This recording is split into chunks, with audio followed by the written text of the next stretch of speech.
Hello friends, स्वागत है आप सभी का सी बिबिकल आर्ट्स क्लास में। दोस्तों, आज के इस वीडियो में इतिहास के मोस्ट इंपॉर्टेंट क्वेश्चन इस मॉडल पेपर के जरिए सॉल्व करने वाले हैं। पूरा का पूरा उत्तर सहित आपके सामने अच्छे से लिख के लेकर आए हैं, पीडीएफ बना के लेकर आए हैं। पीडीएफ आपको अवेलेबल भी करा देंगे और आप यहां से अगर तैयारी कर लेते हैं तो आपके पेपर में जरूर क्वेश्चन देखने को मिलेंगे। चलिए शुरुआत करते हैं। उससे पहले मैं थोड़ा सा आपको यहाँ पे रिव्यू दिखा दे रहा हूं ताकि जो है आप इसे देखें और इसे समझें किस प्रकार से पेपर आपके क्वेश्चन में देखने को मिलते हैं। यहाँ पे जो भी क्वेश्चन मैंने सेलेक्ट किया है वो पिछले सालों से पूछे जा रहे हैं और बहुत ही मोस्ट इंपॉर्टेंट है। यहाँ पे क्वेश्चन का पैटर्न आप देख पाएंगे, सब कुछ यहाँ पे देखने को आपको मिल जाएगा, सब कुछ उत्तर से मिल जाएगा, मानचित्रकार भी सब कुछ कराने वाले हैं, यानी हर टाइप के सवाल यहाँ से आपका पूरा होने वाला है। तो चलिए शुरुआत करते हैं। देरी किस बात की, हम लोग आ जाते हैं बहुविकल्पीय क्वेश्चन पर। तो इस प्रकार से पेपर पैटर्न आपको देखने को मिलेगा और हम लोग बात करेंगे यहाँ पे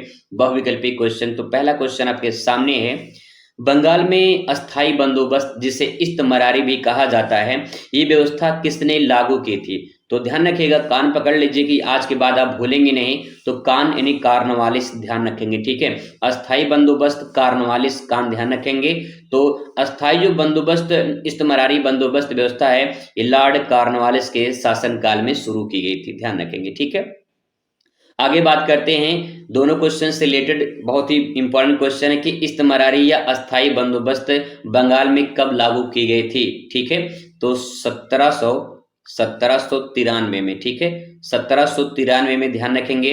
1793 इसका राइट आंसर हो जाएगा। इस्तमरारी बंदोबस्त 1793 में लॉर्ड कार्नवालिस के शासन काल में लागू किया गया था, ठीक है। चलिए क्वेश्चन नंबर नेक्स्ट आपके सामने है, निम्नलिखित में से किसका संबंध सहायक संधि से है? सहायक संधि का संबंध भैया बेलंजली से है, ठीक है। किससे है? बेलंजली राइट आंसर इसमें हो जाएगा। क्वेश्चन नंबर नेक्स्ट है, बंगाल विभाजन किसके काल में हुआ था? बंगाल विभाजन हुआ था लॉर्ड जो है यहाँ पे लॉर्ड कर्जन के शासनकाल में, ठीक है। लॉर्ड कर्जन यहाँ पे राइट आंसर हो जाएगा। क्वेश्चन नंबर नेक्स्ट है, रामकृष्ण मिशन किस का संबंध है, किससे संबंधित है? तो यहाँ पे स्वामी विवेकानंद इसका राइट आंसर हो जाएगा।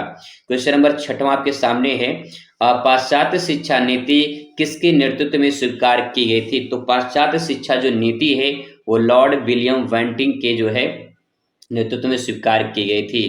क्वेश्चन नंबर नेक्स्ट है, ईस्ट इंडिया कंपनी की स्थापना कब हुई थी? तो ईस्ट इंडिया कंपनी की स्थापना 1600 में हुआ था, ठीक है। नेक्स्ट क्वेश्चन है, सती प्रथा किस वर्ष उन्मूलन किया गया था, यानी समाप्त हुआ था? तो यहाँ पे राइट आंसर हो जाएगा 1829, ठीक है। 1829 यानी 1829 में करेक्ट आंसर इसका हो जाएगा।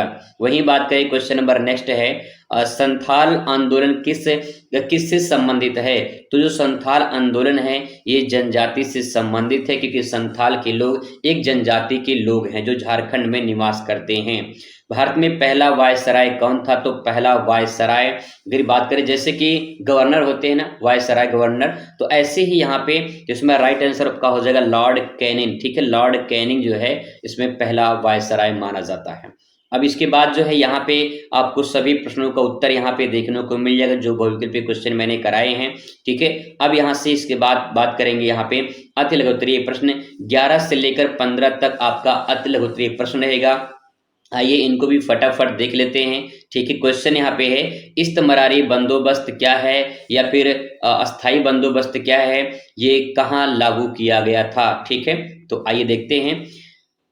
अस्थाई बंदोबस्त एक भूमि व्यवस्था है, ठीक है। एक भूमि व्यवस्था थी जिसमें जमींदार को भूमि को अस्थाई मालिक बना दिया गया था, यानी जो जमीन होती थी वो जमीन किसानों को ना होकर बल्कि मालिक होता था जमींदार। अंग्रेजों ने एक जमींदार नियुक्त किया और जमींदार से कहा कि जितने भी गांव के लोग हैं, यानी समाज के जो लोग हैं, इनमें जो भी पैदावारी होती है कृषि में जो उगाते हैं, इनका कुछ हिस्सा लाके अपने हमको दोगे और कुछ हिस्सा अपने पास रखोगे, ठीक है। तो ये जमींदारी प्रथा चलती थी। तो यहाँ पे अस्थाई मालिक बना दिया गया था जमींदारों को।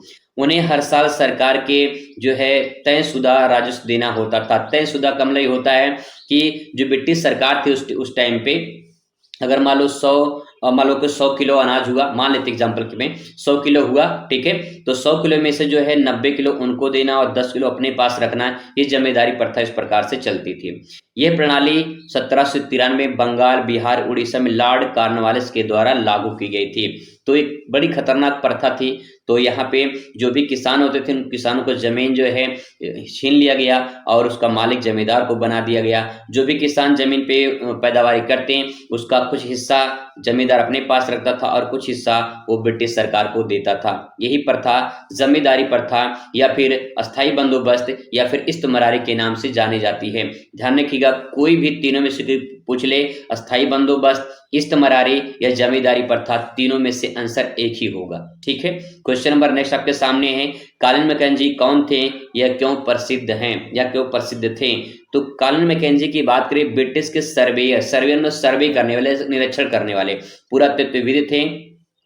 ये भारत के पहले सर्वेयर जनरल भी बने थे। वह भारत के ऐतिहासिक, सांस्कृतिक स्मारकों के अध्ययन और संग्रह के लिए प्रसिद्ध थे। उन्होंने दक्षिण भारत में ऐतिहासिक स्थलों का गहन अध्ययन भी किया था। ठीक है, इस प्रकार से आप यहाँ पे लिख सकते हैं, इनके बारे में 2 लाइन लिखना है।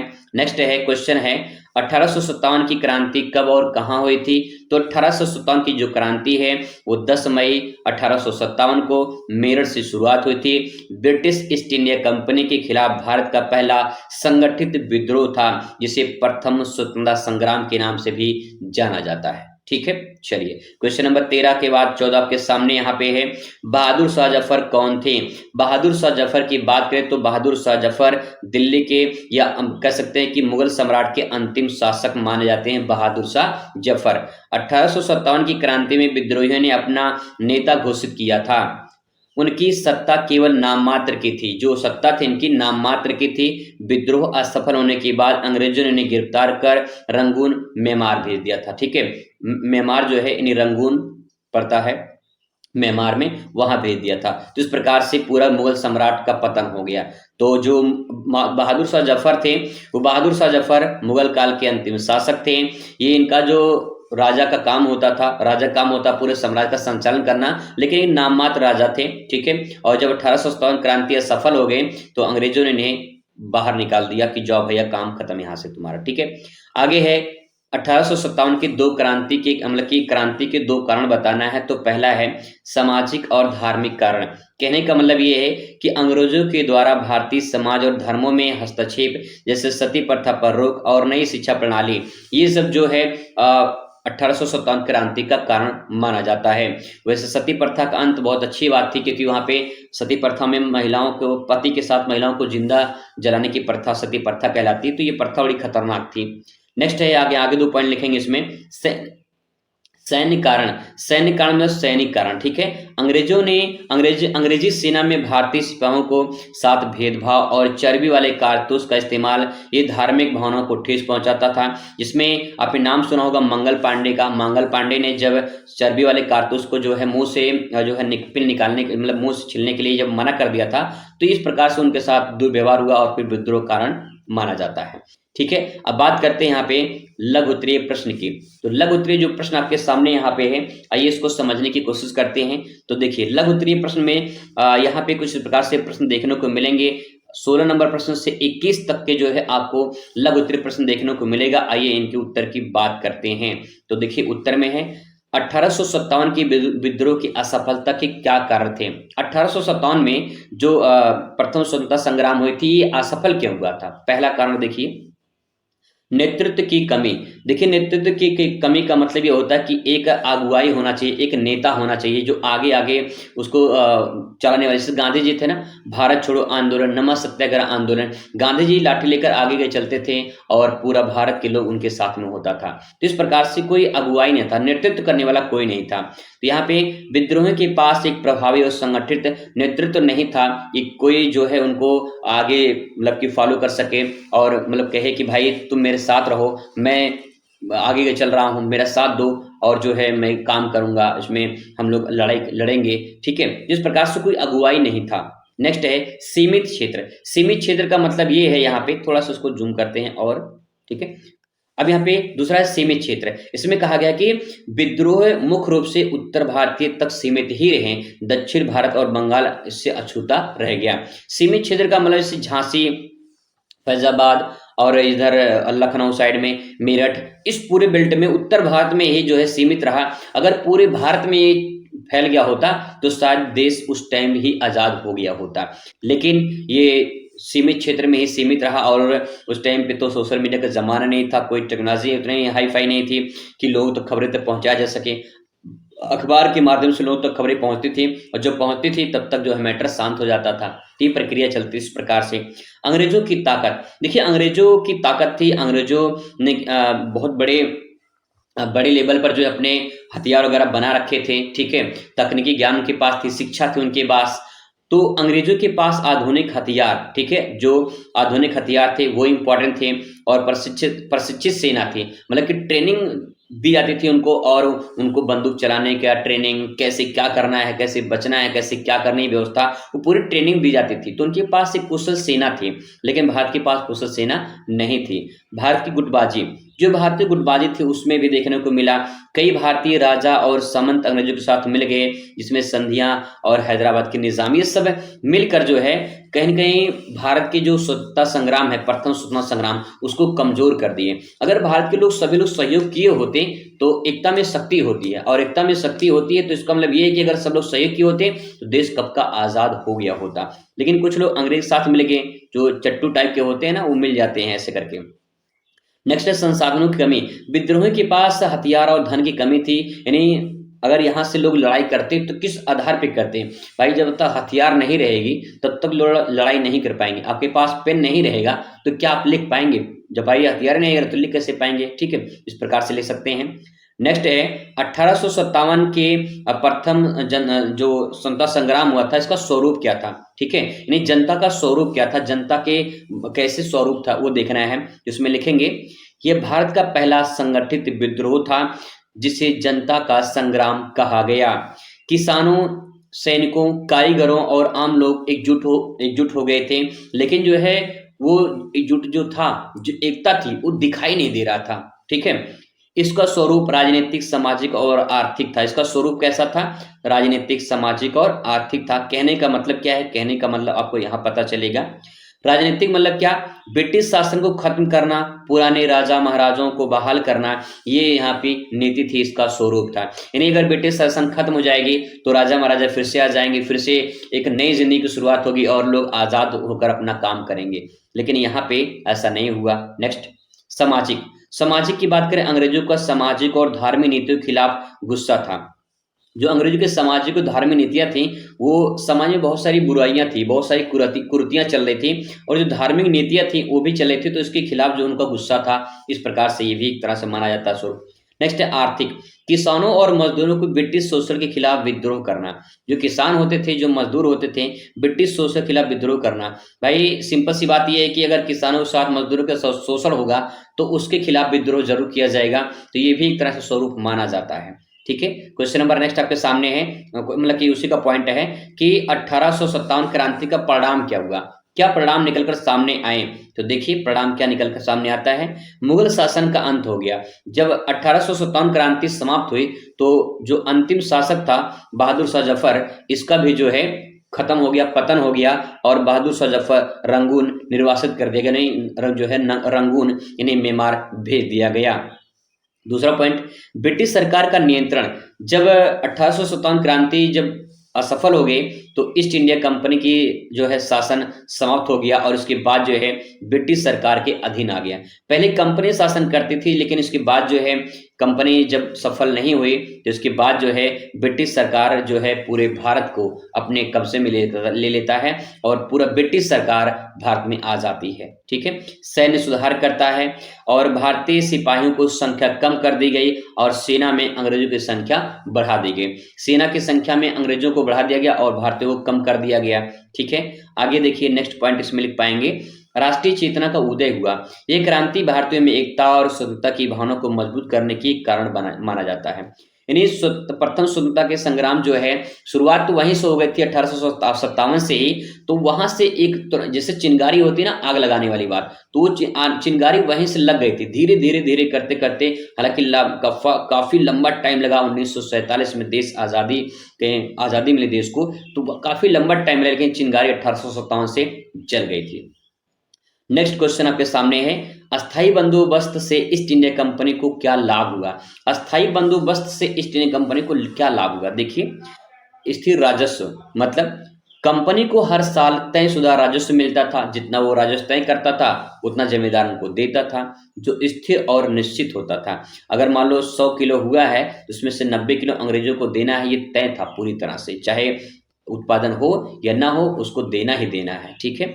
नेक्स्ट, प्रशासन नियंत्रण। प्रशासन नियंत्रण का मतलब ये है कि जमींदारों को कंपनी का सहयोग बनाया गया, ठीक है, जिससे ग्रामीण क्षेत्रों पर नियंत्रण बढ़ गया। जमींदारों को कंपनी का सहयोगी बना लिया गया और कहा गया कि जितने ग्रामीण क्षेत्र हैं आप उनका नियंत्रण करिए और उस हिसाब से अपना टैक्स वगैरह जो है वहां से वसूल कर लेकर आइए। ये था इनका नियम। नेक्स्ट है लंबी अवधि का लाभ। और लंबी अवधि का लाभ का मतलब जमींदार के माध्यम से भूमि और किसानों को प्रभावी प्रबंधन बनाना और उनसे टैक्स लेना, और फिर लंबे समय तक प्रक्रिया चलती रही, क्योंकि अंग्रेज भी 200 साल तक शासन किए थे लगभग। ठीक है। क्वेश्चन नेक्स्ट है, अस्थाई बंदोबस्त का प्रभाव क्या था? अस्थाई बंदोबस्त की प्रभाव की बात करें तो किसानों पर दबाव आ गया। ठीक है। जमींदारों ने किसानों से अत्यधिक कर वसूलना शुरू कर दिया था। जो किसान होते थे उन किसानों से जमींदार अधिक कर लेने लगे।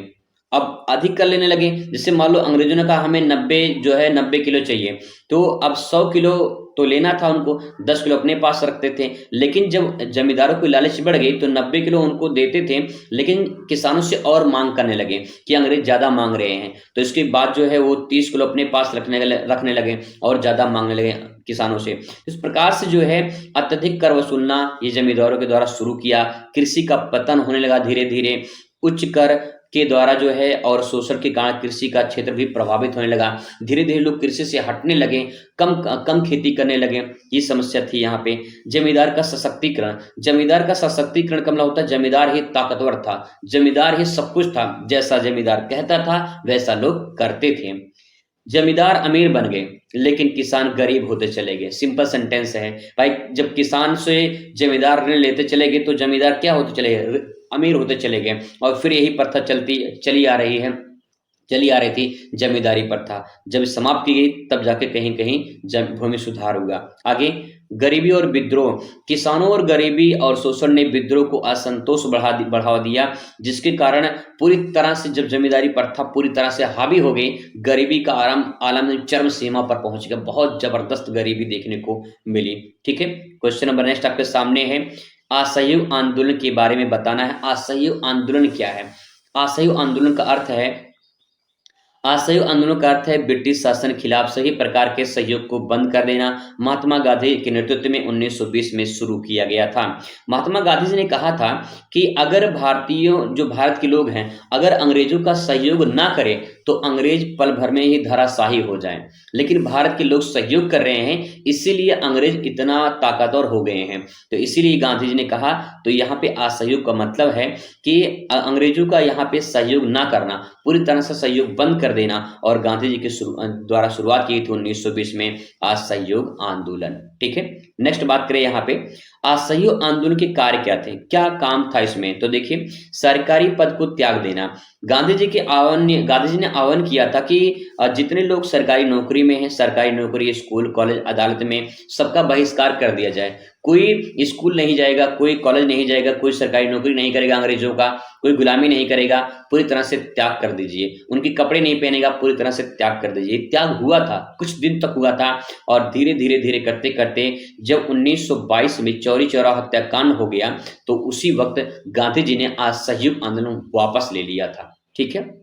आगे देखिए, खादी और स्वदेशी। खादी और स्वदेशी का मतलब विदेशी वस्तुओं का बहिष्कार और खादी वस्त्र पहनने का आग्रह किया गया कि जो भारत का वस्त्र है खादी वस्त्र वो पहनिए और अंग्रेजों का वस्त्र है उसका बहिष्कार किया जाए।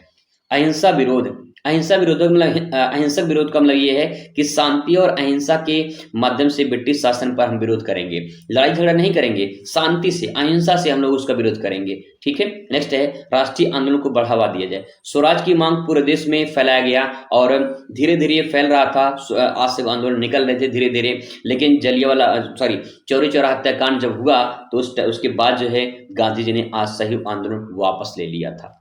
आगे बात करते हैं दीर्घ उत्तरीय प्रश्न की। तो इस प्रकार से क्वेश्चन देखने का आपको मिलेंगे।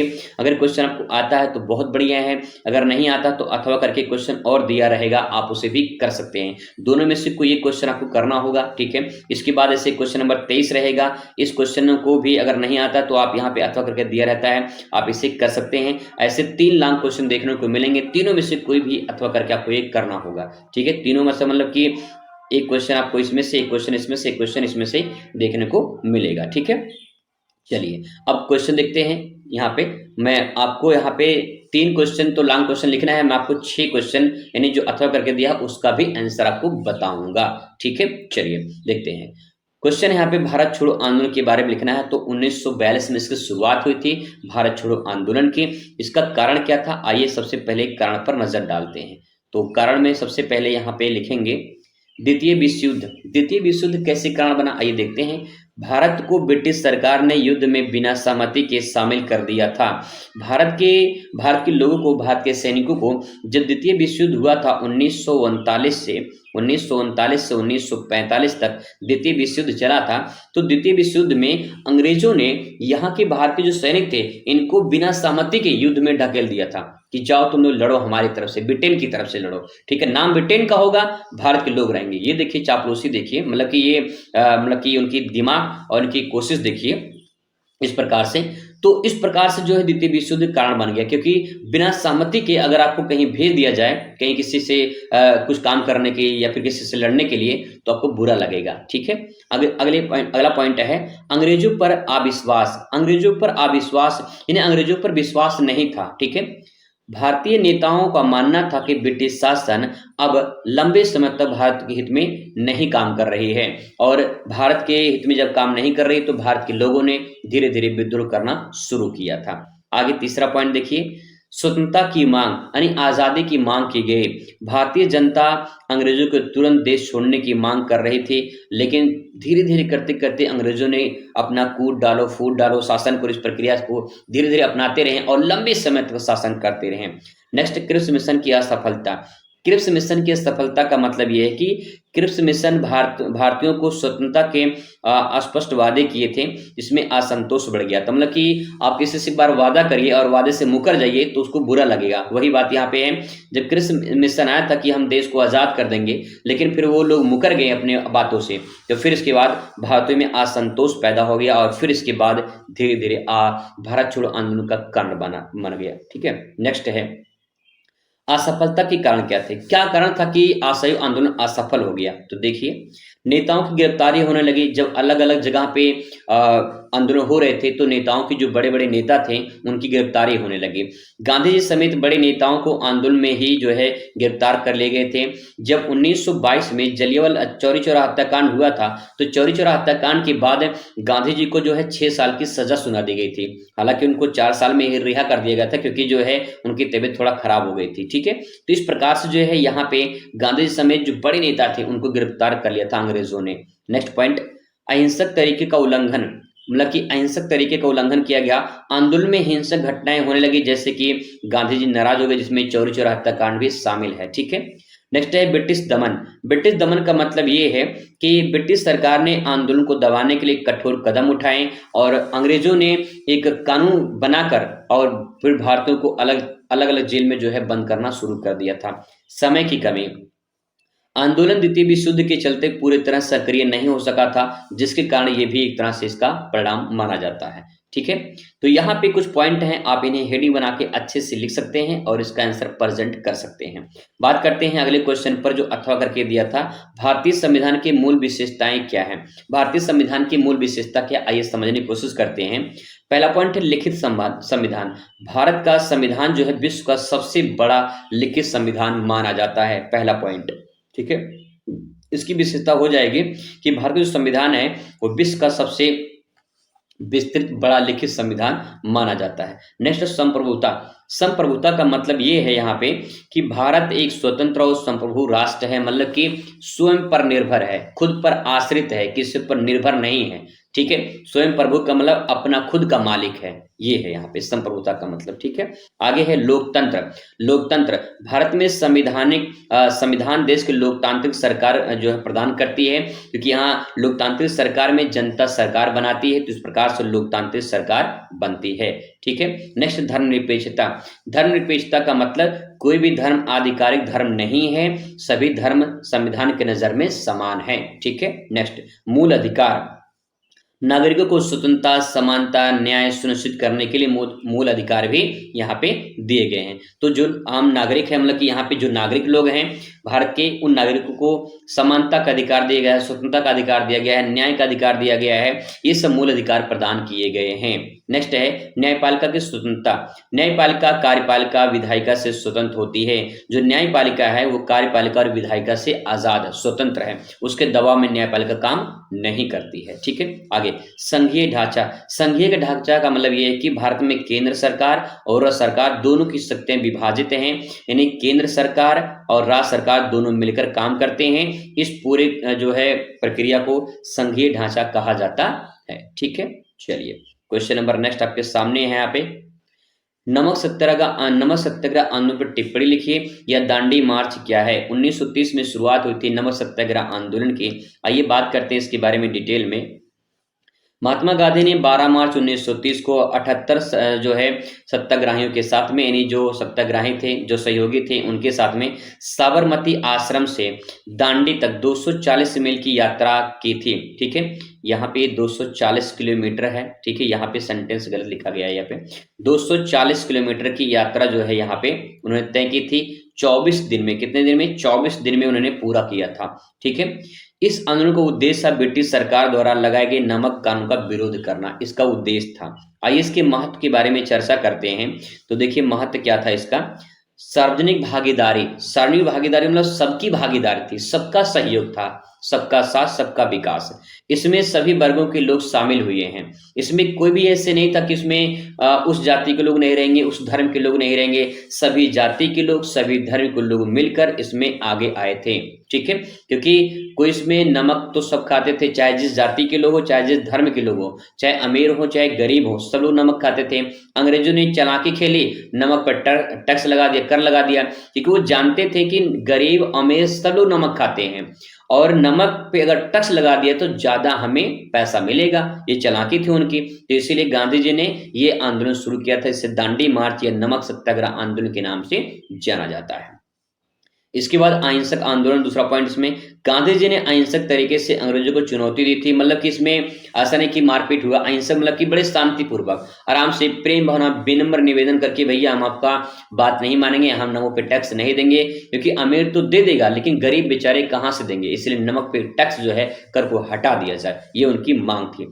अंतर्राष्ट्रीय समर्थन। अंतर्राष्ट्रीय समर्थन का मतलब इसमें इस आंदोलन में दुनिया भर में भारत की स्वतंत्रता की मांग की प्रमुखता दी गई, यानी भारत को आजादी मिले, ये इसके लिए अंतर्राष्ट्रीय स्तर पर बात उठाई गई। नेक्स्ट पॉइंट इसमें, इसका परिणाम क्या निकला। परिणाम निकला भारतीयों ने नमक बनाना शुरू कर दिया और ब्रिटिश सरकार का दबाव बढ़ा और गांधी इरविन समझौता हुआ। धीरे धीरे ये कहानी समाप्त होती है। ठीक है, आगे इसमें लिखेंगे गांधी जी ने आंदोलन के स्वरूप कैसे बदला था। गांधी जी ने आंदोलन का स्वरूप कैसे बदला था, इसके बारे में क्वेश्चन अगर आपसे पूछेगा तो आइए देखते हैं। गांधी जी ने आंदोलन के सही वर्गों तक पहुंचाया था।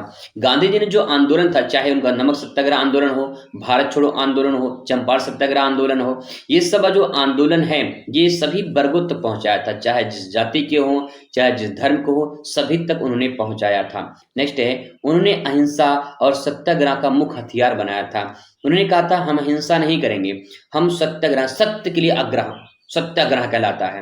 यानी हम, हमारे देश में जो लोग रहते हैं, अंग्रेज जो रहते हैं और इस प्रकार से क्रूरता से हम लोग के साथ जो है व्यवहार करते हैं, तो हम सत्याग्रह, सत्य के लिए आग्रह करेंगे और हिंसा नहीं करेंगे, लड़ाई झगड़ा नहीं करेंगे। हम बड़े प्रेम से, विनम्र निवेदन से उनसे कहेंगे भैया कि देखो गलत हो रहा है, अत्याचार ज्यादा हो रहा है, अब इसलिए हम आंदोलन करेंगे, आपको जनता यहाँ की पसंद नहीं करती है, इसलिए धीरे से अपना बोरिया बिस्तर बनाओ उठाओ और निकल जाओ भैया यहाँ से, ठीक है, ऐसा था वहां पे।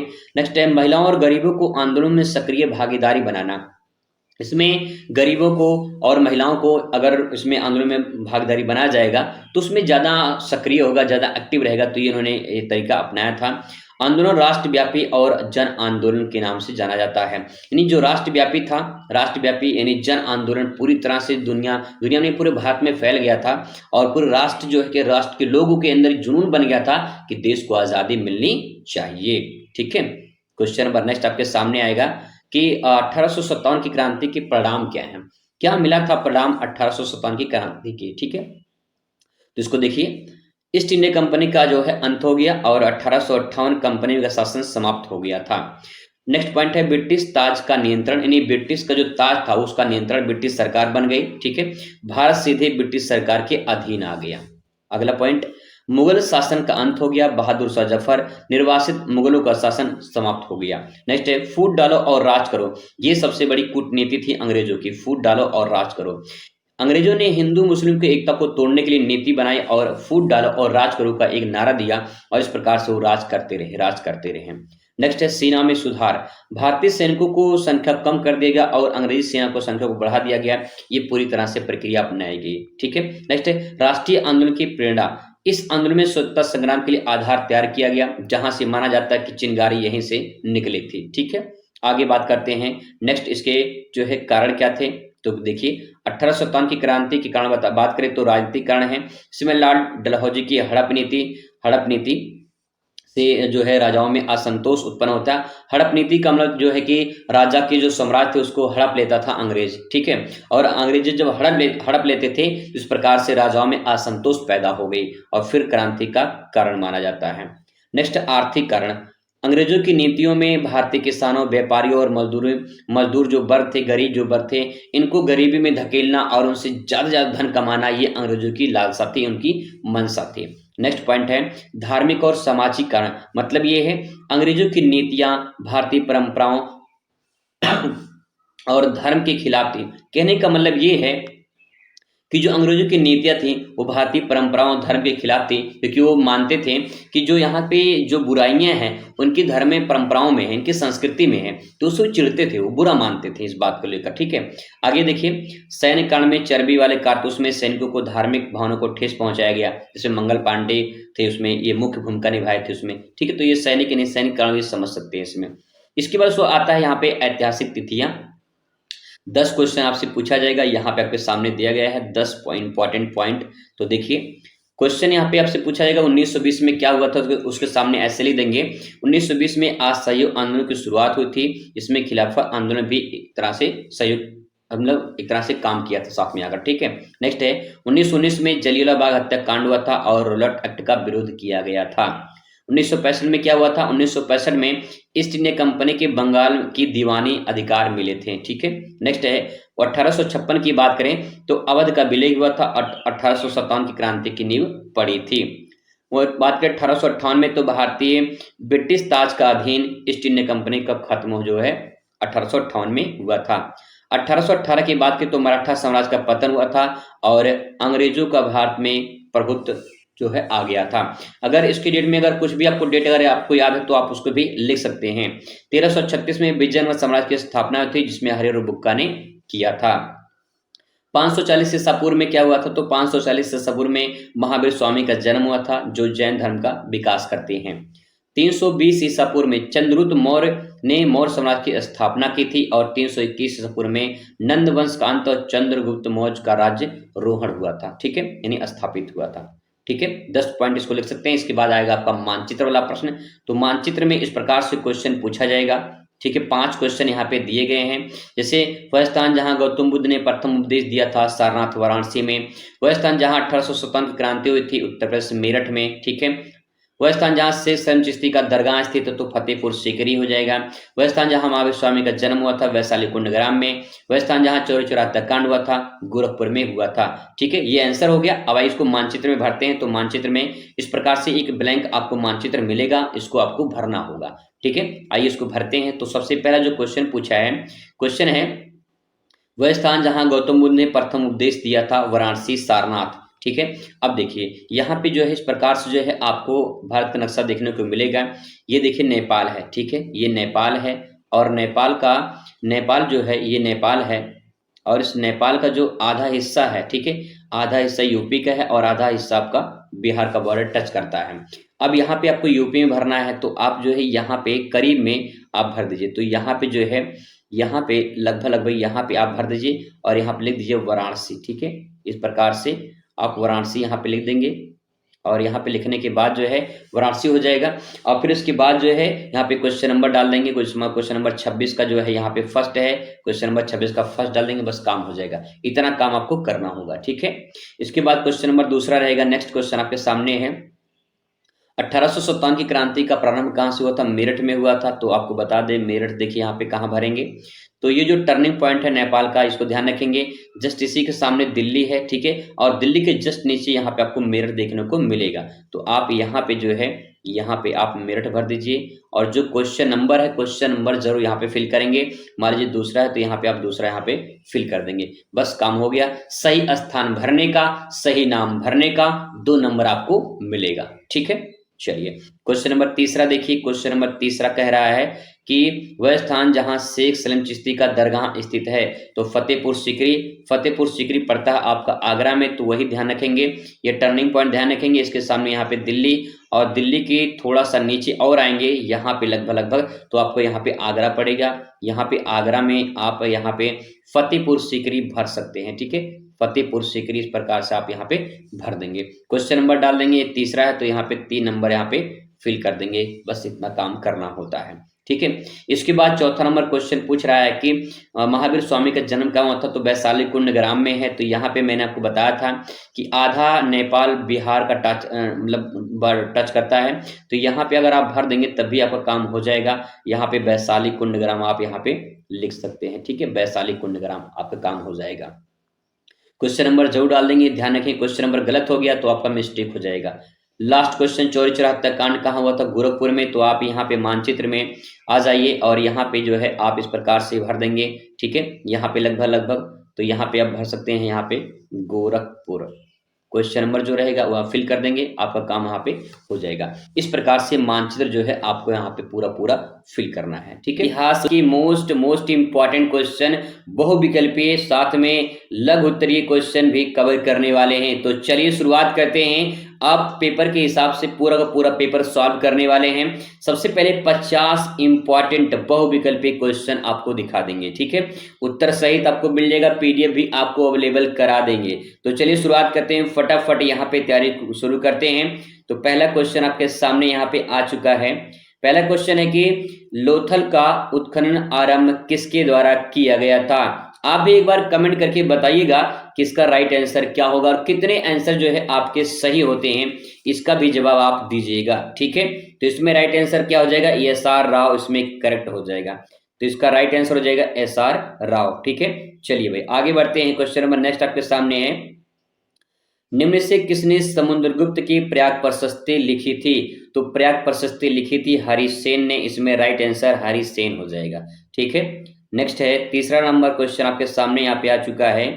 नायनार उपासक थे, नायनार जो उपासक थे वो किसके उपासक थे? तो जो नायनार थे वो शिव के उपासक थे, ठीक है, राइट आंसर इसमें शिव हो जाएगा।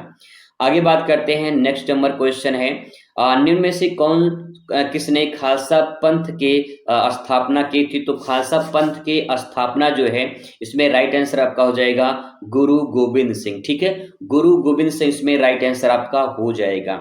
आगे बात करते हैं। क्वेश्चन नंबर नेक्स्ट है, आलमगीरी नामा किसने लिखी थी? तो आलमगीरी जो नामा है वो यहाँ पे राइट आंसर हो जाएगा आपका मोहम्मद कासिम, ठीक है, मोहम्मद कासिम, या कहीं कहीं काजिम लिखा रहता है, काजिम, ठीक है, ध्यान रखेंगे। कासिम काजिम बात देखिए, दोनों में से कोई भी पूछ सकता है। आगे बात करते हैं। नेक्स्ट क्वेश्चन आपके सामने है, तालीकोटा में सल्तनतों के संयुक्त सेनाओं से रामा राय की सेवा जो है पराजित हुई थी। तो सिंपल भाषा में कहा जाए कि तालीकोटा का युद्ध कब हुआ था? तो जवाब होगा 1565 में, इसका राइट आंसर हो जाएगा भैया, ठीक है। क्वेश्चन नंबर नेक्स्ट आपके सामने है, अस्थाई बंदोबस्त जिसे इस्तमरारी बंदोबस्त कहा जाता है, ये कब लागू किया गया था? तो यहाँ पे जवाब होगा आपका 1793। ठीक है, 1793 इसके राइट आंसर हो जाएगा। वही बात करें इसकी सहायक संधि, सहायक संधि तैयार की गई थी, तो सहायक संधि जो तैयार की गई थी वो तैयार किया था बेलंजली ने। ठीक है, लॉर्ड बेलंजली इसमें राइट आंसर हो जाएगा।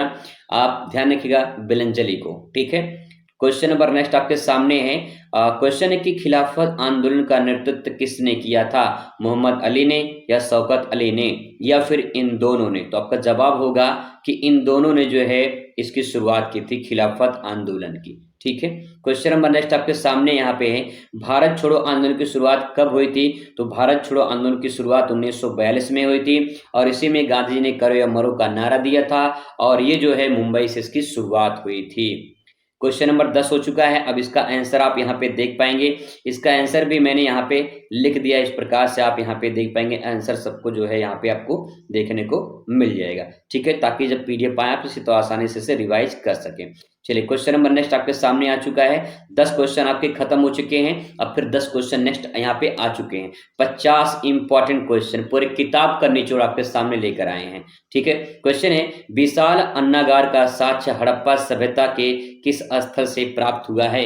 तो विशाल अन्नागार और स्नानागार ये मोहनजोदड़ो से प्राप्त हुआ है। ठीक है, राइट आंसर मोहनजोदड़ो हो जाएगा। नेक्स्ट क्वेश्चन आपके सामने यहाँ पे है, माधव स्वरूप वत्स द्वारा हड़प्पा में उत्खनन आरंभ किया गया था। तो हड़प्पा में जो उत्खनन आरंभ किया गया था वो आपका जवाब हो जाएगा यहाँ पे 1921, इसमें राइट आंसर हो जाएगा। ठीक है, तो ये इसका करेक्ट हो जाएगा। बात करते हैं नेक्स्ट क्वेश्चन है, लगभग 78 ईस्वी जो है इसका संबंध किससे है? तो 7-8 में क्या हुआ था? ये डेट बार बार पूछा जाता है, मानचित्र में भी डेट वाले में भी पूछा जा सकता है। तो कनिष्क का राज्यारोहण हुआ था 78 ईस्वी में। ठीक है, ध्यान रखिए। आगे बात करते हैं नेक्स्ट है, किस सूफी संत का दरगाह अजमेर जो है, दरगाह अजमेर जो है अजमेर में है। ठीक है, किस सूफी संत का जो दरगाह है वो आपका अजमेर है।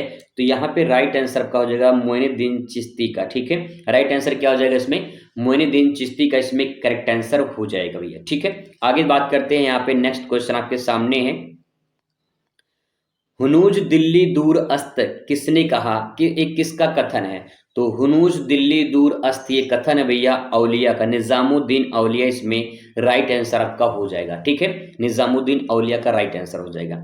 क्वेश्चन नेक्स्ट है यहाँ पे, विजयनगर साम्राज्य की स्थापना की थी। तो विजयनगर साम्राज्य की स्थापना हरिहर और बुक्का दोनों भाइयों ने की थी। नेक्स्ट है, मुगल वंश के संस्थापक कौन थे? तो मुगल वंश के संस्थापक बाबर को माना जाता है। ठीक है, क्वेश्चन नंबर नेक्स्ट है, क्वेश्चन इंपॉर्टेंट है, व्यपगत नीति का संबंध किससे है? तो व्यपगत जो नीति का संबंध है वो लॉर्ड डलहौजी से है। ठीक है, लॉर्ड डलहौजी से व्यपगत नीति का संबंध है।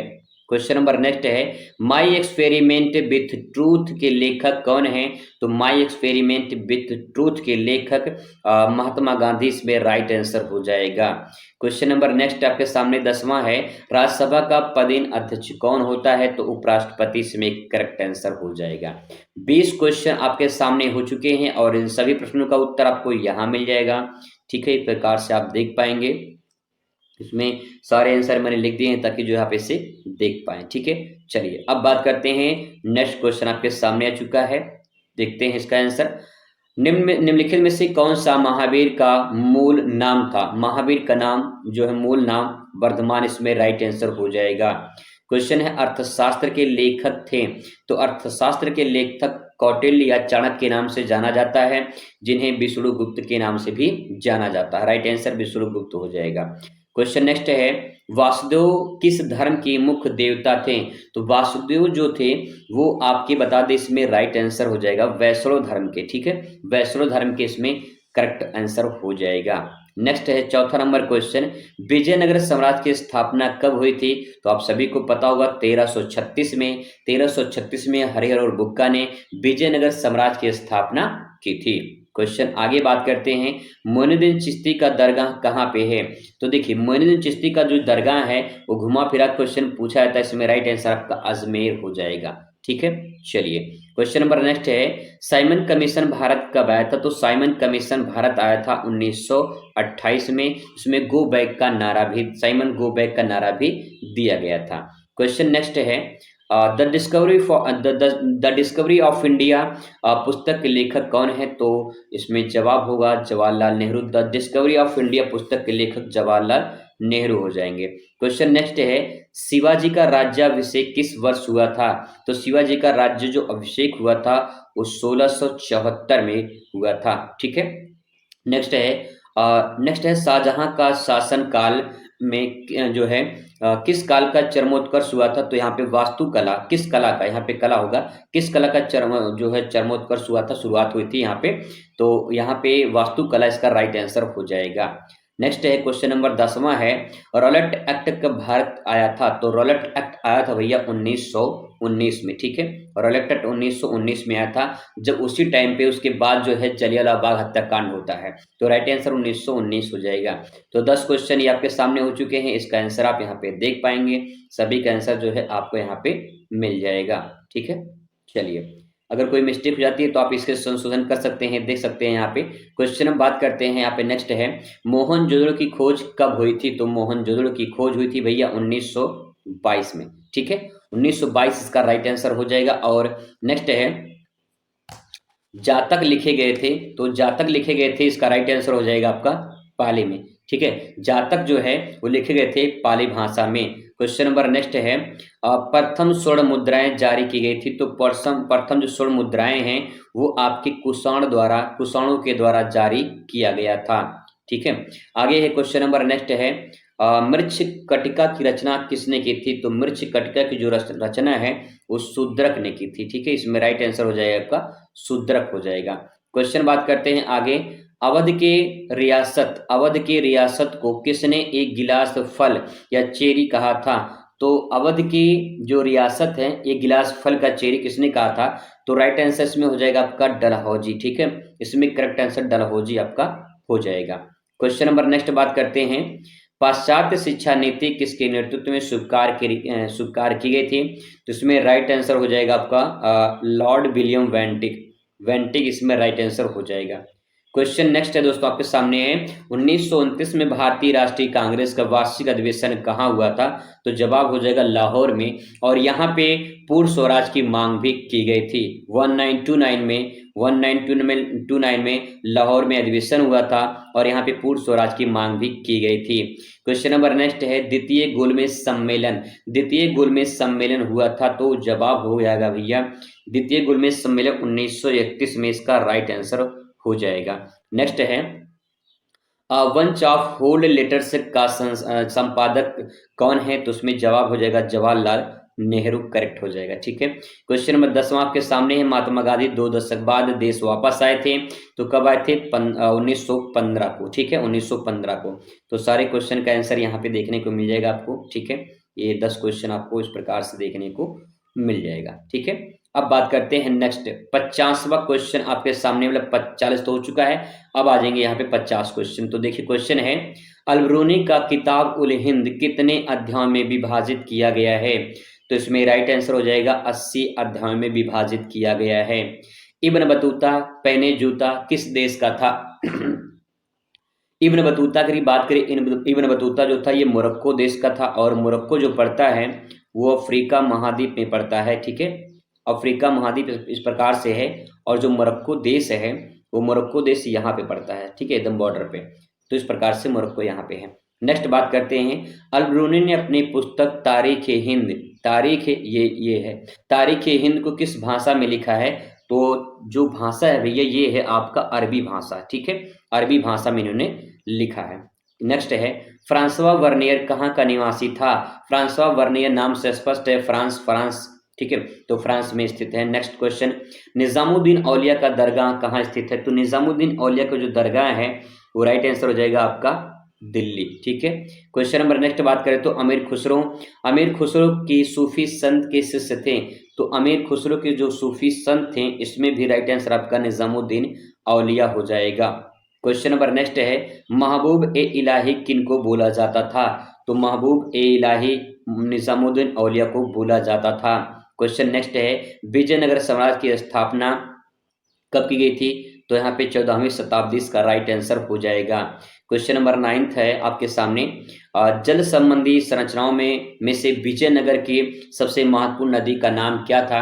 तो महत्वपूर्ण जो नदी का नाम था वो तुंगभद्रा नदी है, जो कृष्णा नदी की एक सहायक नदी है। वहीं बात करें नेक्स्ट क्वेश्चन, विरूपाक्ष मंदिर किस स्थान पर अवस्थित है? तो ये आपका स्थित है हम्पी में। तो ये प्रकार से 10 क्वेश्चन है, 50 इंपॉर्टेंट क्वेश्चन दोस्तों आपके सामने मैंने कवर किए हैं। अब बात करते हैं यहाँ पे इसका आंसर। तो यहाँ पे आंसर आप देख पाएंगे, इसका पीडीएफ भी आपको अवेलेबल करा देंगे। उससे पहले यहाँ पे कुछ इंपॉर्टेंट क्वेश्चन देख लेते हैं जो अति लघुत्तरीय हैं, जो आपके पेपर में देखे जाएंगे, ठीक है, देखने को मिलेंगे यहाँ से। तो क्वेश्चन आपके सामने है, भक्ति आंदोलन से आप क्या समझते हैं? इसकी प्रमुख विशेषताओं को बताइए। तो भक्ति आंदोलन क्या होता है, इसकी विशेषताओं को बताना है। अथवा करके क्वेश्चन पूछ सकता है, भक्ति आंदोलन किसे कहते हैं? इसकी मुख्य विशेषताओं का विश्लेषण कीजिए। तो आइए देखते हैं, विश्लेषण करते हैं। क्वेश्चन यहाँ पे आंसर हम लोग क्वेश्चन पढ़ लिए हैं, आंसर देखते हैं। सल्तनत काल के भक्ति और धर्म सुधार आंदोलन को ही भक्ति आंदोलन कहा जाता है। सल्तनत काल की जो भक्ति थी और जो धर्म सुधार की आंदोलन है, इसी को भक्ति आंदोलन के नाम से जाना जाता है।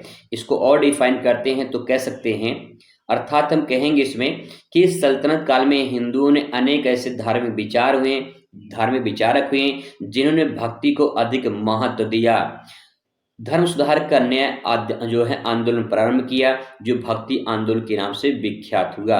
कहने का मतलब ये है कि यहाँ पे जो सल्तनत काल था, इसमें हिंदुओं में से अनेक ऐसे धर्म विचारक पैदा हुए, उत्पन्न हुए, आए, जिन्होंने भक्ति को अधिक से अधिक महत्व दिया, उस पर बल दिया, उस पर जोर दिया और बताया कि जो है भक्ति की जो आध्यात्मिक राह है वो कितना सुगम है, कितना सरल है, कितना आपके जीवन में लाभदायक है, इसके बारे में बताया उन्होंने। धर्म सुधार का एक नया आंदोलन प्रारंभ किया और वही आंदोलन भक्ति आंदोलन के नाम से जाना जाता है।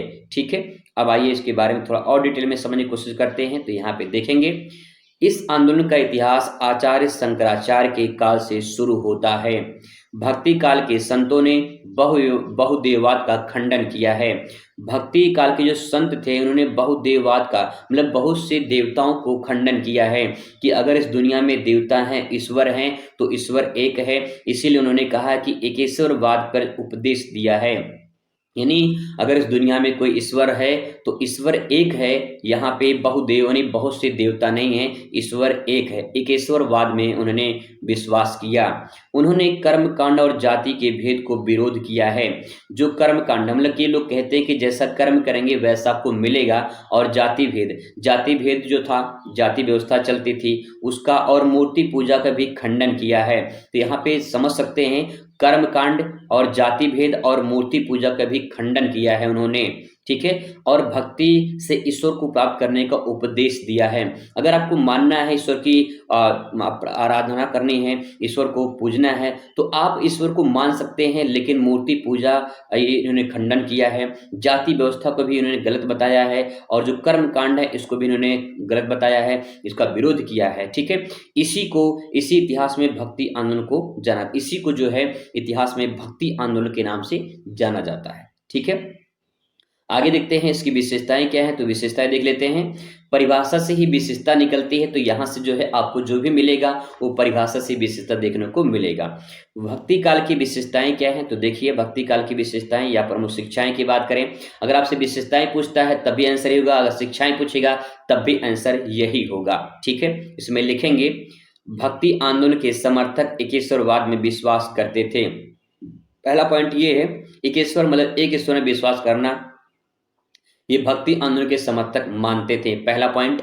दूसरा, इन्होंने चरित्र की शुद्धता और मनुष्य के आभूषण को बताया है, यानी अगर मनुष्य कोई आभूषण है तो उसका चरित्र होता है। जिस दिन चरित्र खराब हो गया, चरित्र गिर गया, तो समझ जाए कि आपका आभूषण खत्म, आपका गहना खत्म। गहना नहीं रहेगा तो सजावट नहीं हो पाएगी, सजावट नहीं हुई तो इंसान सुंदर नहीं दिखेगा।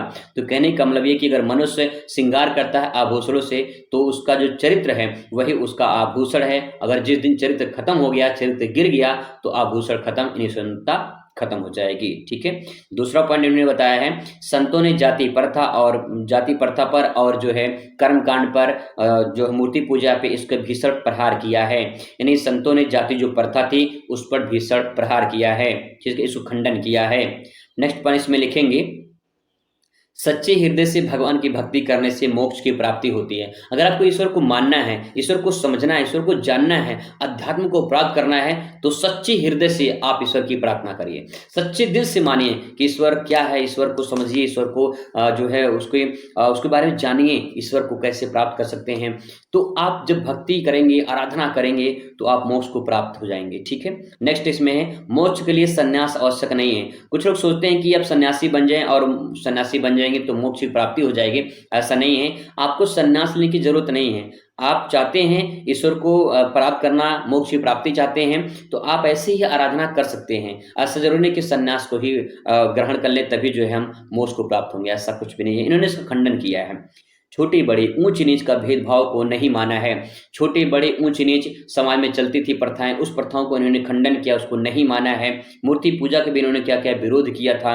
ठीक है, इन्होंने सामाजिक कुरीतियां में बुराइयां होती हैं, इस पर भी प्रहार किया है। समाज में बहुत सारी बुराइयां चलती थी, उसको भी जो इन्होंने जो है इसका जो है विरोध किया है। और यह आंदोलन विश्वव्यापी देशव्यापी था। यानी पूरे भारत में जो है ये पूरा फैल गया था, जिसे जो है समाज सुधार आंदोलन के नाम से, भक्ति आंदोलन के नाम से जाना जाता है। ठीक है, यह आंदोलन दक्षिण भारत में उदय हुआ था। इस आंदोलन का जो उदय हुआ था वो दक्षिण भारत में उदय हुआ, उसके बाद पूरे दुनिया मतलब पूरे भारत में ये प्रसार हो गया। ठीक है, बात करते हैं नेक्स्ट क्वेश्चन आपके सामने है, सूफी संप्रदाय क्या है, सूफी संप्रदाय से क्या समझते हैं, इसके प्रमुख सिद्धांत क्या हैं, इनकी सिद्धांतों की विवेचना कीजिए। अथवा करके पूछ सकता है कि सूफी मत क्या है, सूफीवाद पर निबंधात्मक टिप्पणी लिखिए। क्वेश्चन देखिए कितनी बार घुमा घुमा के पूछा गया है, समझने की कोशिश करिएगा कि क्वेश्चन कैसे घुमा के पूछा जाएगा।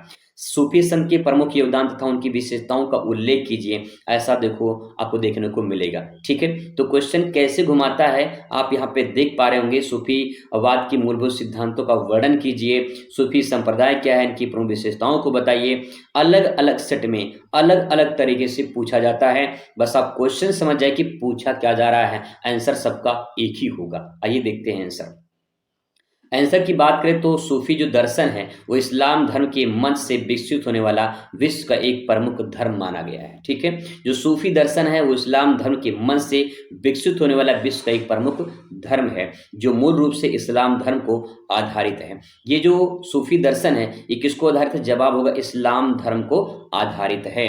नेक्स्ट है, सूफी शब्द का जो उत्पत्ति हुई कैसे हुआ है, तो विश्व में विद्वानों ने जो है बहुत अधिक मतभेद इनमें है कि सूफी जो शब्द है वो आया कहां से। तो लोगों ने कुछ मत दिए हैं, देखिए क्या दिए हैं मत में। इन्होंने कहा एक प्रबल मान्यता है कि मदीना की मस्जिद के सामने एक सुफ्फा होता था, चबूतरा जिसे कहते हैं, जिस पर बैठकर संत प्रभु का ध्यान लगाते थे और वही सूफी कहलाएं। ठीक है, यानी कहने का मतलब है कि जो सुफ्फा यानी चबूतरा जो होता था, उसी चबूतरी के सामने बैठकर जो है ईश्वर का ध्यान लगाते थे, और जब ईश्वर का ध्यान लगाते थे तो जो ध्यान लगाते थे उन्हीं को सूफी कहा गया, क्योंकि उस सुफ्फा पे बैठे थे। यानी सुफ्फा मतलब चबूतरा टाइप का था, उस पर बैठकर ईश्वर का ध्यान लगाते थे, अल्लाह का ध्यान लगाते थे। तो इस प्रकार से जो है ये पूरा का पूरा जो है प्रक्रिया सूफी संत के नाम से जाने जाते हैं। कुछ लोग मानते हैं कि इन्हें सफा यानी पवित्र शब्द के नाम से सूफी कहा गया। कुछ लोग मानते हैं सफा जिसे पवित्र कहते हैं और उसी के आधार पर इन्हें सूफी कहा गया है। तो इस प्रकार से आप इस आंसर को प्रेजेंट कर सकते हैं। बात करते हैं इसके सिद्धांत की या इसकी शिक्षाओं की या इसकी विशेषताओं की। या तो सिद्धांत, या तो शिक्षा, या तो विशेषता, तीनों में से कोई एक भी पूछे आंसर यही होगा। समझ जाएंगे अच्छे से लिख पाएंगे, समझ नहीं पाएंगे तो एक लाइन लिखना भी दुश्वार हो जाता है। तो कोशिश करेंगे अगर आप समझ जाएंगे तो आप 2 लाइन बढ़ाकर भी लिख पाएंगे। ठीक है, ये हेडिंग हो जाएगा आपका। और यहाँ पे पहला पॉइंट, सूफी ईश्वर को जो है सूफी एक ईश्वर में विश्वास रखते थे। जो सूफी संत होते थे ना ये भी एक ईश्वर में विश्वास रखते थे। इन्होंने कहते थे अल्लाह एक है। ठीक है, ईश्वर एक है ये मानते थे। आगे देखिए, सूफी ईश्वर प्राप्ति को जीवन का अंतिम लक्ष्य मानते हैं। सूफी लोग मानते हैं कि अगर हम ईश्वर को प्राप्त करते हैं तो वही हमारा जीवन का जो है अंतिम लक्ष्य है। ठीक है, तो ये पॉइंट ध्यान रखिएगा। नेक्स्ट तीसरा पॉइंट है, ईश्वर प्राप्ति के लिए इन्होंने संयम, पवित्र जीवन, निर्धन रहना, तौबा तौबा, खौफ, संतोष आदि का आवश्यक माना है। ये कुछ सेंटेंस यहाँ बताए गए हैं जिसमें जो है अगर आपको ईश्वर को प्राप्त करना है तो ये सब जो है आपके अंदर होने चाहिए, ये गुण, ये क्वालिटीज आपके अंदर होने चाहिए, तभी आप ईश्वर को प्राप्त कर सकते हैं। आगे देखिए, संगीत और गायन भी ईश्वर प्राप्ति का प्रमुख साधन माना जाता है। देखिए, संगीत गायन अगर करते हैं तब भी उसके द्वारा भी हम ईश्वर को प्राप्त कर सकते हैं। ठीक है, नेक्स्ट है, सूफी मत का दर्शन के अनुसार अगर बात करें तो मनुष्य की सृष्टि का सर्वश्रेष्ठ रचनाकार है, यानी जो मनुष्य है वो सृष्टि का सर्वश्रेष्ठ रचना है, यानी मनुष्य ही सब कुछ निर्माण किया है। ठीक है, रचनाकार है, वो मानते हैं। नेक्स्ट पॉइंट है यहाँ पे, सूफी मत में किसी भी प्रकार का वर्ग विभेद नहीं है, यहाँ जाति भेद को स्वीकार नहीं किया गया है, यानी सूफी के जो संत है, सूफी के जो मत के लोग हैं वो मानते हैं यहाँ पे कोई जाति भेद नहीं है, सब लोग कैसे समान हैं, सब लोग एक समान रहते हैं यहाँ पे और एक समान है। ठीक है, नेक्स्ट पॉइंट इसमें कहा गया है, सूफी मत में प्रेम को सर्वाधिक महत्व दिया गया है। प्रेम जो शब्द है वो बहुत ही इंपॉर्टेंट इनके जीवन में था। प्रेम लगाओ, प्रेम का मतलब कि इन्होंने कहा कि अगर हमें ईश्वर को प्राप्त करना है तो ईश्वर से प्रेम करना पड़ेगा, उससे लगाव होना पड़ेगा। ठीक है, आठवां, ईश्वर को प्रियतम यानी प्रेमी और प्रेम का माना गया है। ईश्वर को जो है यहाँ पे प्रियतम के रूप में यानी प्रेमी प्रेमिका के रूप में माना गया है। अगर हमें जैसे कि एक प्रेमी होता है ना, प्रेमी जोड़ा होता है तो क्या करते हैं, एक दूसरे को लोग पाने के लिए पागल हो जाते हैं, जब तक देखते नहीं तब तक तड़पते रहते हैं, है ना, बात करने के लिए तड़पते रहते हैं कि एक बार बात हो जाए, एक बार मुलाकात हो जाए। ऐसे ही जिस प्रकार से ये तड़प यहाँ देखने को मिलती है, अगर हमें ईश्वर को प्राप्त करना है तो ईश्वर को ऐसे प्राप्त करने के लिए हमारे अंदर जो है एक ऐसा मतलब प्रेम होना चाहिए जिससे हम ईश्वर को प्राप्त कर सके, जैसे तड़प होनी चाहिए, एक चाहत होनी चाहिए, जुनून होनी चाहिए, हम ईश्वर को प्राप्त करना है। तो ये पॉइंट आप यहाँ पे लिख सकते हो, काफी कमाल की सेंटेंस लिखी गई है। आगे देखिए, सूफी मत में प्रेम नैतिकता को अधिक महत्व दिया गया है। जो प्रेम है, नैतिकता है, इसको अधिक महत्व दिया गया है। गुरु को सूफी मत में सर्वाधिक महत्व दिया गया है। गुरु ही ईश्वर प्राप्ति का सच्चा मार्ग दिखाने वाला होता है। तो ये 10 पॉइंट है दोस्तों जो आपको शिक्षा, विशेषता या फिर जो है इसके सिद्धांत के रूप में समझना है और आराम से इसे पढ़ के आप समझ सकते हैं। ठीक है, पीडीएफ भी इसको मिल जाएगा आपको, तो पीडीएफ भी आप इसको अच्छे से तैयार कर सकते हैं। ठीक है, चलिए अब बात करते हैं नेक्स्ट, सूफी संप्रदाय की प्रमुख प्रकार कौन से हैं। सूफी संत जो सूफी संप्रदाय हैं, अगर इनके प्रकारों के बारे में बात करें तो आइए देखते हैं। सबसे पहला यहाँ प्रकार लिखा गया है चिश्ती संप्रदाय। ठीक है, चिश्ती संप्रदाय की अगर बात करें तो यहाँ पे देखेंगे जो चिश्ती संप्रदाय हैं, इस संप्रदाय के प्रमुख संस्थापक ख्वाजा मोइनुद्दीन चिश्ती थे। इनके उपदेश के मुख्य केंद्र अजमेर और दिल्ली थे। वह यह जाति पाति में विश्वास नहीं रखते थे। इन संप्रदायों के जो संत होते थे, उन संत की बात करें तो बख्तियार काकी, बाबा फरीद, निजामुद्दीन औलिया, अमीर खुसरो, मलिक मोहम्मद जैसी आदि लोग माने जाते हैं। तो यहाँ पे कुछ नाम हैं जिनको आपको ध्यान में रखना है। पहला पॉइंट ये कि चिश्ती संप्रदाय की स्थापना किसने की थी, ये संस्थापक कौन थे, तो ख्वाजा मोइनुद्दीन चिश्ती। और इनके जो संतों के समर्थक थे वो बख्तियार काकी, बाबा फरीद, निजामुद्दीन औलिया, अमीर खुसरो और मलिक मोहम्मद जैसी कुछ लोग थे जो सूफी संत के यानी चिश्ती संप्रदाय के लोग थे। ठीक है, अब आता है यहाँ पे कदरिया संप्रदाय। अगर कंदरिया संप्रदाय की बात करें तो यहाँ पे देखिए, इस संप्रदाय के संस्थापक संत शेख अब्दुल कादिर जिलानी थे। शेख अब्दुल कादिर जिलानी थे, नाम थोड़ा लंबा है लेकिन समझने की कोशिश करेंगे। यहाँ पे शेख अब्दुल कादिर जिलानी, ठीक है, किसको जलानी है, कादिर जलानी। इन्होंने इस संप्रदाय का प्रचार प्रसार किया। इस संप्रदाय के संत अनुयायी सभी देशों में पाए जाते हैं। इस संप्रदाय के प्रमुख संत फकीर मखदूम शाह, दारा शिकोह आदि लोग माने जाते हैं। तो इसमें जो है इनके कुछ संत थे जो कंदरिया संप्रदाय के लोग माने जाते हैं। तो इस प्रकार से ये 2 पॉइंट थे जो आप इन्हें समझ सकते हैं। ये कुछ क्वेश्चन थे जो इम्पोर्टेंट थे, जो पूछे गए हैं दोस्तों आपके पेपर में, और अगर आप यहाँ से तैयारी कर लेते हैं तो आपको यहाँ से जो है जरूर देखने को मिलेगा आपके पेपर में क्वेश्चन। ठीक है, अगर आपको पीडीएफ इसका चाहिए तो पीडीएफ के लिए जो है थोड़ा सा मैं आपको यहाँ पे नंबर बता दे रहा हूँ, उस नंबर पे मैसेज कर देंगे तो आपको जो है पीडीएफ अवेलेबल हो जाएगा। नंबर है 83 82 92